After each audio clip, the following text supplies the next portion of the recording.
अस्सलामुअलैकुम। Talent news में खुशामदीद। मैं हूं तैयबा सतार और मैं हूं मोहम्मद हसीब खान। शामिल करेंगे न्यूज़ हेडलाइंस। वज़ीर आज़म इमरान खान का कोरोना टेस्ट मुस्बत आ गया। वज़ीर आज़म के मामून खुसूसी डॉक्टर फैसल सुल्तान ने तस्दीक कर दी।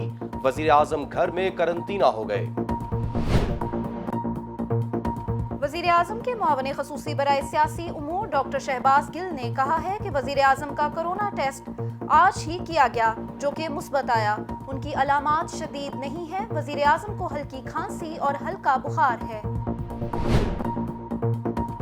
मुतनाज़े तकरीर का मामला। लीगी रहनुमा जावेद लतीफ़ के खिलाफ मुकदमा दर्ज। मुकदमा शहरी जमील सलीम की दरख्वास्त पर थाना टाउनशिप में दर्ज किया गया। मोटरवे ज्यादती केस। इंसदादे दहशतगर्दी की अदालत ने दोनों मुल्जिमान को सजाए मौत सुना दी। दोनों मुल्जिमान को उम्र कैद की सजा के साथ 50-50 हजार रुपए जुर्माने की सजा भी सुनाई गई। मुस्लिम लीग नून के रहनुमा राना सनाउल्लाह का कहना है कि ईद के बाद लॉन्ग मार्च करेंगे और हुकूमत को चलता करेंगे। पीडीएम दोबारा मुनज़्ज़म होकर लॉन्ग मार्च का ऐलान करेगी। मुल्क और कौम की इस टोले से जान छुड़ाएंगे।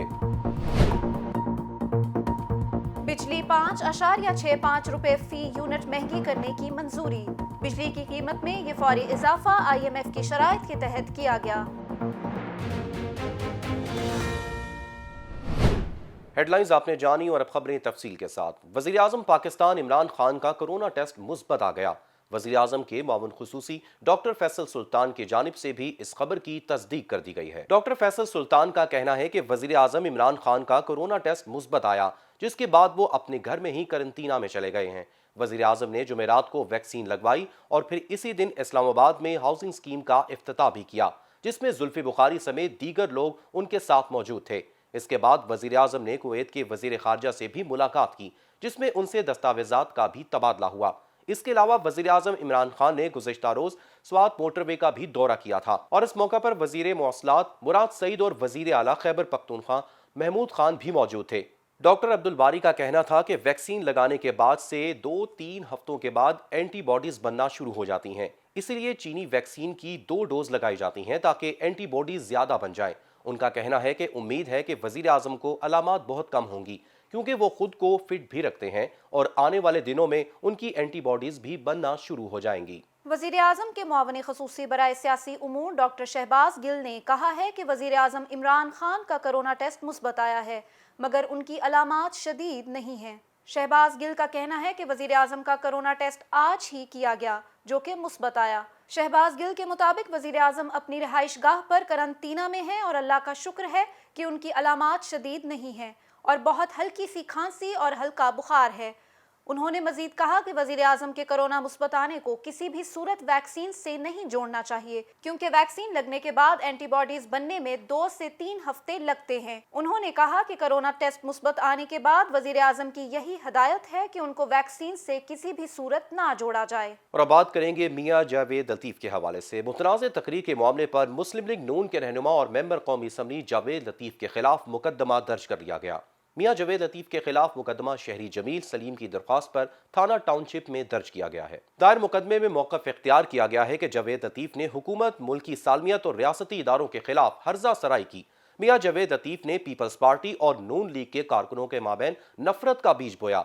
FIR में कहा गया है कि रुकने कौमी असम्बली ने मुल्क में फसाद बर्पा करने के लिए हर्जा सराई की। मियां जावेद लतीफ़ ने अपने बयान से अवाम में खौफ व हिरास फैला दिया।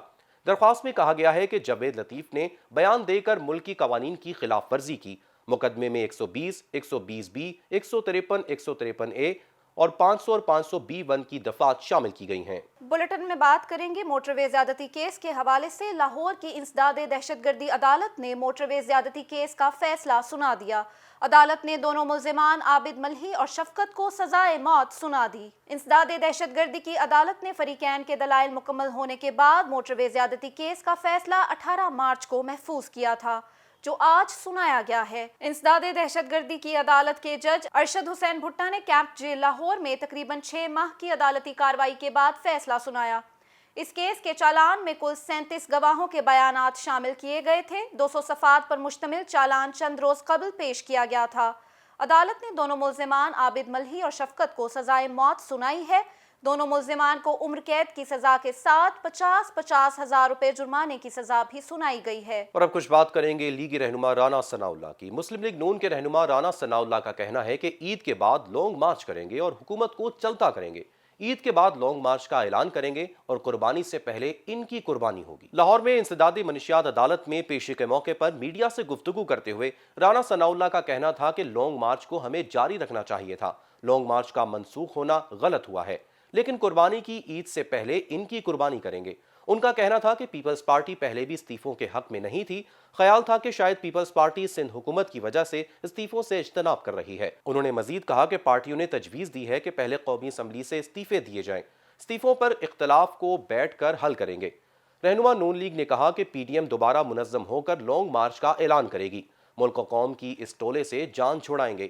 عید کے بعد لانگ مارچ کا اعلان کریں گے اور قربانی سے پہلے ان کی قربانی ہوگی۔ خبروں کا سلسلہ آگے بڑھاتے ہوئے آپ کو بتائیں گے کہ وفاقی کابینہ نے بجلی کی قیمت میں مجموعی طور پر 5.65 روپے فی یونٹ اضافے کے لیے صدارتی آرڈیننس لانے کی منظوری دے دی۔ بجلی کی قیمت میں یہ فوری اضافہ IMF کی شرائط کے تحت کیا جا رہا ہے، جس کا مقصد بجلی صارفین سے اکتوبر تک 884 ارب روپے اضافی ریونیو اکٹھا کرنا ہے۔ یہ اضافہ 6 مرحلوں میں ہوگا، جس کی وفاقی کابینہ نے سرکولیشن سمری کے ذریعے منظوری دی ہے۔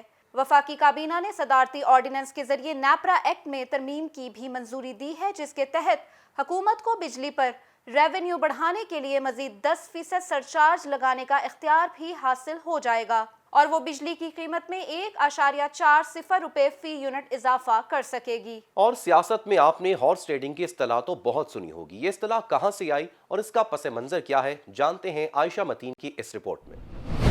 چنگیز خان جب منگولیا سے نکل کر 6500 کلومیٹر رقبے کا مالک بن گیا، ان فتوحات میں اہم حکمت عملی اس کی فوج کی رفتار تھی۔ اس نے اپنی پوری پیدل فوج کو گھوڑوں پر منتقل کر دیا۔ جہاں وہ 1 ہفتے میں پہنچتے، دوسرے لوگ مہینے میں بھی وہ سفر نہ طے کر پاتے۔ اس کے ہر سپاہی کے ساتھ 3 گھوڑے ہوتے۔ وہ ایک پر سواری کرتا اور جب اس کا گھوڑا تھک جاتا تو وہ اسے ذبح کر کے اس کا گوشت کاٹ کر اپنے پاس رکھ لیتا اور لشکر بغیر رکے آگے بڑھتا رہتا۔ تتاری دنیا کے پہلے لوگ تھے جو گھوڑوں پر بیٹھ کر بہترین تیر اندازی کر سکتے تھے۔ ان کے گھوڑوں پر زین اور رکاب بھی تھیں۔ اس وقت دوسرے لوگوں کے پاس یہ طریقہ موجود نہیں تھا۔ چنگیز خان جنگ کی حکمت عملی پر ایک نیا اضافہ کر چکا تھا۔ چنگیز خان کو پوری زندگی میں صرف ایک شخص سے بھرپور مزاحمت کا سامنا تھا، اور وہ ترکستان کا حکمران علاء الدین خوارزم تھا، جو چنگیز خان کی جنگی حکمت عملی کو سمجھ چکا تھا۔ جب چنگیز خان سن 1215 میں ترکستان کی طرف بڑھا تو اس وقت خوارزم نے شمالی چین سے لے کر سمرقند تک راستے کے تمام شہروں اور بستیوں کے تمام گھوڑے خرید لیے۔ چنانچہ جب تتاری چین سے نکلے تو وہ گھوڑوں کی شدید کمی کا شکار ہو گئے، جس کے نتیجے میں پہلی بار ہارس ٹریڈنگ کی اصطلاح استعمال ہوئی۔ خوارزم پہلا حکمران تھا جس نے دشمن کو شکست دینے کے لیے ہارس ٹریڈنگ کی حکمت عملی استعمال کی۔ یہ اصطلاح اور تکنیک سن 1893 تک جنگی کارناموں تک محدود تھی، مگر پھر سن 1893 میں امریکی اخبار نیو یارک ٹائمز نے پہلی بار یہ اصطلاح سیاسی معنوں میں استعمال کی، اور یہ اصطلاح سیاست کا حصہ بن گئی۔ اس سے قبل سن 1790 میں امریکہ کے صدر تھامس جیفرسن نے امریکہ کے دارالحکومت کو تبدیل کرنے کے لیے جیمز میڈیسن اور الیگزینڈر بیٹسن کے ووٹ خریدے تھے۔ اس وقت سیاست دانوں نے اس کو ہارس ٹریڈنگ کا نام دیا تھا۔ عائشہ متین، ٹیلنٹ نیوز، لاہور۔ رپورٹ آپ نے ملاحظہ کی۔ نیوز اسٹوڈیو سے فی الوقت کے لیے اتنا ہی۔ مزید اپڈیٹس کے لیے دیکھتے رہیے ٹیلنٹ نیوز۔